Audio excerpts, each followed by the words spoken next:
So, good morning, everyone. First of all, I would like to thank Marco Rodjunik, Jan Brandes, and the NOAH team, as well as Axel Springer, for hosting this event in Berlin. I think it's a fantastic idea to bring it from London to Germany. I was asked to speak about digital disruption, and the first thing that sort of came to mind was Henry Ford, who once said, "Whether you think you can or you cannot, you're right. You take something for given, and you will not change it."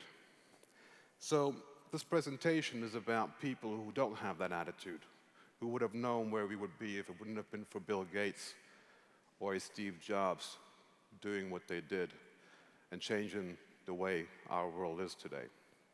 So it's really also to a lot of people here in the room who have been the disruptors, who are the disruptors, who don't take things for granted, who look at ways to do things better, to use technology to facilitate our life for the better of all of us. Now, Verivox, actually, that was the wrong slide around. So let me talk about the results of digital disruption. Interestingly enough, when I did some of the research, out of the Fortune 500 since 1990, 70% of the companies that were on the list in 1990 have either been acquired, merged, or gone bankrupt. And it's 50% of the Fortune 500 companies since the year 2000 that are gone. So the digital disruption is taking its place, is taking place. Digitalization is certainly the driving force transforming businesses, but also it transforms businesses to a better way. If you look at companies, publishing companies, we had Matthias Döpfner in his keynote at the opening, where he talked about how Build, or overall, Axel Springer is transforming his business to a truly digital business now. Now, it's a lot easier to attain news, it's a lot easier to get curated content from professional journalism, and that's one of the effects, is actually an easier way for us to go ahead and consume news and content. Digital disruption demolishes old business models and creates opportunities for new business models. If you think about our interaction that we have in our daily life with the medical industry, there were some presentations yesterday about health. It's antiquated. We're not using technology in that field yet. 10 years, 20 years from now, it'll be looking completely different. But it looks different because it's going to be better, because digital disruptions helps, again, to improve our life. And then one of the things that we had yesterday, Credit Tech up here, who talks about machine learning, who talked about big data and how they use big data and finding new ways of scoring customer credibility or customer creditworthiness. And I think overall, big data permits us to do tremendous amount of things, learn a tremendous amount about new ways of doing business and getting clarity on things that we didn't know anything about before.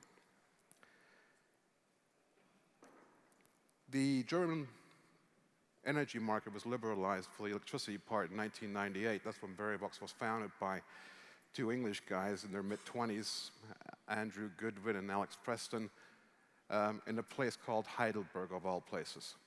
Now, Andrew came to Heidelberg because of love. Alex came to Heidelberg because of money. They started to compare electricity providers, not really knowing what they were going to get into. In 2005, the gas market was liberalized for the consumer in Germany, and they added that to the portfolio.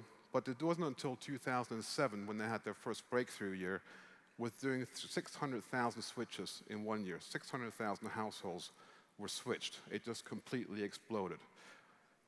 The reason it exploded was because all of a sudden customers had choice. They had choice to reduce their cost for something that is a clear commodity. You do not really have much impact about what comes out of that plug. Now, it's a model that works very well because essentially customer acquisition costs for energy providers, they obviously came up as the market liberalized. They had their own ideas about how they could be cheaper than the Stadtwerke, I don't know what they're called in English. And so they were able to decrease their customer acquisition cost by about 60% by using online comparison portals as opposed to acquiring their customer in an offline segment. And last year, we saved, just Verivox alone, saved German households on their energy bill about 300 million euros in 1 year. 300 million, 1 year, was taken out of the equation. It was taken out of the equation because it was previously being spent on inefficient processes.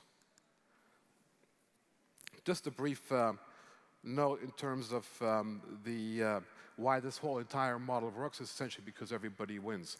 The provider, be it a bank, be it an insurance, or be it an energy provider, working with an online comparison portal, they win. They reduce their customer acquisition cost. The consumer wins because he has transparency and he can select what is important to him, and he doesn't just have to trust one salesman who is being bound by an agreement to listen to him and buy his product. No, he can compare for himself. He has independence and he has clarity to make his own decision.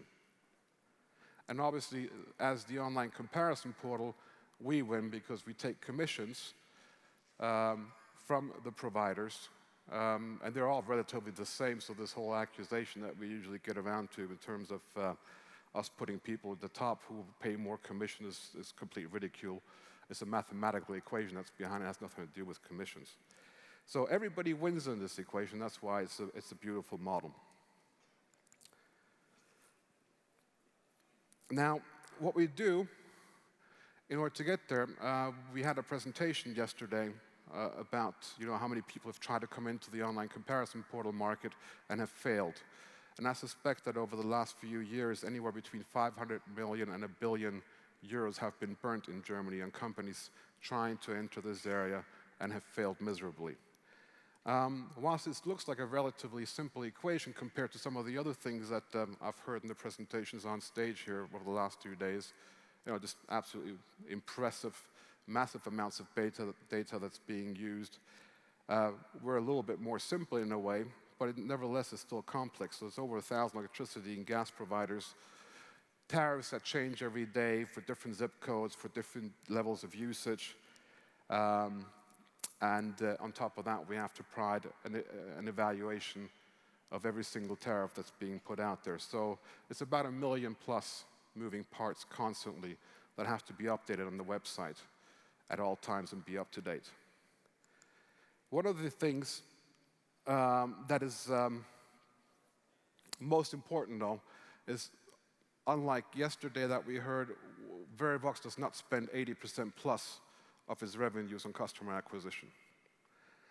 But TV marketing is a very expensive part of our customer acquisition. So before we entered that, we looked at all the different variables and tried to understand, can we prove that TV advertising is profitable for Verivox? You have things, seasonable variables. As we all know, the weather has an impact. We know the holidays have an impact. We know that the seasonalities in the summer is less usage than in the wintertime. We also know that our contracts or the brokerages that take place, the switches on the site, depends on the hour of the day. It depends on the weekday. It actually also depends on which day of the month it is. There's other influencing factors that go into our TV equation, which is how much does the competitor spend? Is consumer interest there for the subject or not? Price changes by the providers, and then how do you actually go ahead and place your media budget? How much do you place on TV? How much do you do online? And how much do you do in print? So if you put all this together, you're essentially looking at billions of data points, and essentially impossible to align and put into an equation that tells you, yes, you're making money with your TV ad, or you're not making money with the TV ad. You can do everything right. If your TV ad is not interesting, if it doesn't gather attention, it's useless. If you have a fantastic TV ad, you put it in the wrong channel at the wrong time, it's useless. So whilst you figure all this stuff out, and you don't in the execution part do it right, you're lost. So ultimately, it all breaks down to visits and contracts. So what we did is we built a model and replicated everything that we did over the last 2 years, built the model, played the model to see whether we were able to go ahead and replicate what was happening over the last 2 years. And you can see we found a model where we can actually say that, yes, our TV advertising is positive, is ROI positive, and we're now expanding this to forecasting and prediction. So whilst we started out in 2012 with TV advertising, we used big data to go from a factor of 1 to a factor of a TV ad being 5 times more effective than our first one. I think it beeps red, so my time is up.